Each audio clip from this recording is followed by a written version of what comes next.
2014 की जीत, भारतीय जनता पार्टी की जीत, मोदी जी का प्रधानमंत्री बनना, ये अपने आप में एक ऐतिहासिक जीत थी।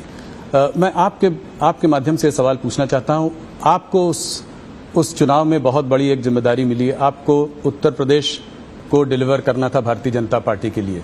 उस वक्त कैसे आपने इसको किया और मोदी जी ने कैसे इसका मार्गदर्शन किया? देखिए, पूरे देश भर में कांग्रेस के खिलाफ गुस्सा और नफरत दोनों थी और मोदी जी के एक प्रकार से 12 साल के मुख्यमंत्री काल के कारण गुजरात मॉडल पूरे देश को आकर्षित करता था। जो कमियां कांग्रेस के शासन में दिखाई पड़ती थी, वो कमियों का जवाब मोदी जी की खूबियों में दिखता था। तो एक बड़ा जनाकर्षण था नरेंद्र मोदी जी के लिए। उत्तर प्रदेश में मेरे लिए जिम्मेदारी ये थी कि संगठन ठीक ठाक कर इस लोकप्रियता को वोट में कन्वर्ट करना और वोट को मतपेटी के अंदर कैद करना। और उत्तर प्रदेश में जातिवाद से ऊपर उठकर देश के हितों के लिए वोटिंग की पैटर्न लोगों के दिमाग में ठसाना। और मुझे लगता है कि भारतीय जनता पार्टी उत्तर प्रदेश में सफलता के साथ ये कर सकी थी। हमने मोदी जी देश बदल सकते हैं ये विश्वास भी खड़ा किया। देश बदलेगा, देश बदलना है तो उत्तर प्रदेश को बदलना ही पड़ेगा। इसलिए मोदी जी उत्तर प्रदेश बदल सकते हैं ये विश्वास खड़ा किया और जातियों की भावना से ऊपर उठकर उत्तर प्रदेश और देश के भले के लिए वोटिंग करने की एक वोटिंग पैटर्न भी हम खड़ी कर पाए। इसके लिए सघन प्रवास, संगठन का रिपेयरिंग, ढेर सारी चीजें थी, मगर मुख्य मुद्दा मोदी जी की लोकप्रियता जो अर्जित हुई थी, मोदी जी से जो आस बनी हुई थी, वो आस को एनकेस करने का यंत्रणा खड़ी करना था। मुझे लगता है हम ठीक से कर पाए, इसलिए इतना अच्छा परिणाम हमें मिला था। जहां एक तरफ मोदी जी इतने लोकप्रिय नेता हैं, ग्लोबल लीडर्स के संग भी उनका इतना अच्छा तालमेल है, ऑपोजिशन लीडर्स जैसे कि राहुल गांधी, ममता बनर्जी, ये लोग उनको तमाम तरीके से गाली देते रहते हैं, जलील करते रहते हैं। तो इसको आप कैसे देखते हैं? कोई उनको मौत का सौदागर बुलाता है, कोई। देखिए, एक दुर्भाग्यपूर्ण चीज है कि राजनीति सिद्धांतों की जगह व्यक्तिगत बातों पर ले जाने का प्रयास हुआ है। और राजनीति में जिस प्रकार की भाषा का प्रयोग होता है, मैं नहीं मानता वो हमारी डेमोक्रेटिक व्यवस्था को पुष्ट करेगी। लोकतांत्रिक व्यवस्था में स्तर विहीन राजनीति एक दीमक के समान होती है जो लोकतांत्रिक व्यवस्था की जड़ों को खा जाती है। और मैं तो आपके कार्यक्रम के माध्यम से देश की जनता को यही अपील करना चाहता हूं कि ऐसी भाषा का जो प्रयोग करते, इस प्रकार की राजनीति को जो बल देते हैं, ऐसे लोगों ने, जनता ने दंड देना चाहिए। किसी भी व्यक्ति का भ्रष्ट आचरण हो तो वो उसकी व्यक्तिगत बात नहीं बनती है, सार्वजनिक होती है। उसके भ्रष्टाचार को उजागर करना वो विपक्ष का जिम्मेदारी भी है।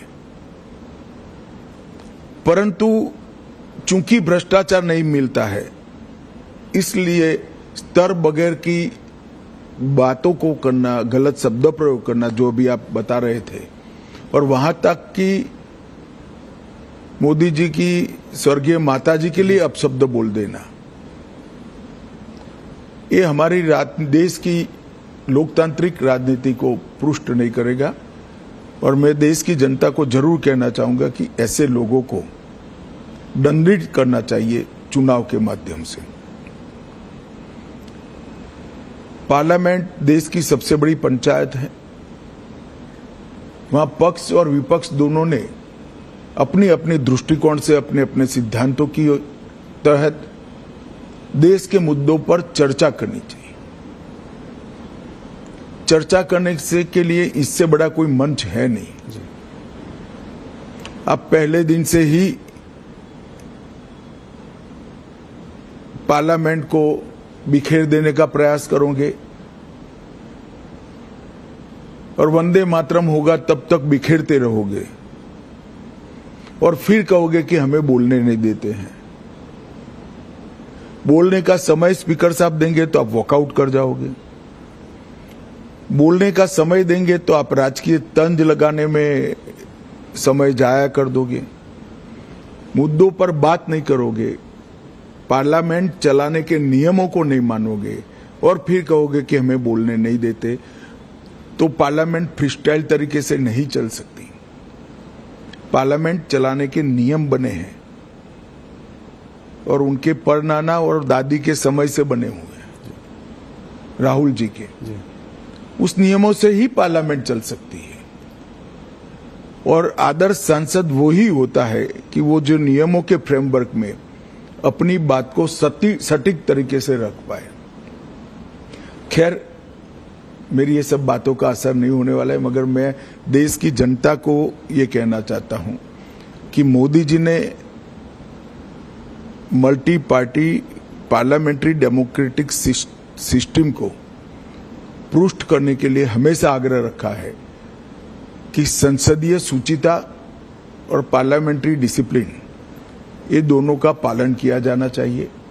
और मैं मानता हूं कि देश की जनता ने कभी न कभी शीर्ष करना पड़ेगा कि राजनीतिक आक्षेपबाजी में ही संसद का समय जाना चाहिए या कुछ फ्रूटफुल चर्चा होकर जनता के लिए अच्छे फैसले लेने चाहिए, चाहे सुरक्षा का हो, चाहे देश को समृद्ध करने का हो, चाहे रोजगारी के लिए हो, चाहे देश की औद्योगिक नीति के लिए हो, चाहे देश की कोऑपरेटिव नीति के लिए हो, चाहे करोड़ों गरीबों के कल्याण के लिए नीतियां बनानी हो। इस पर चर्चा करनी चाहिए या राजनीतिक आक्षेपबाजी करनी चाहिए।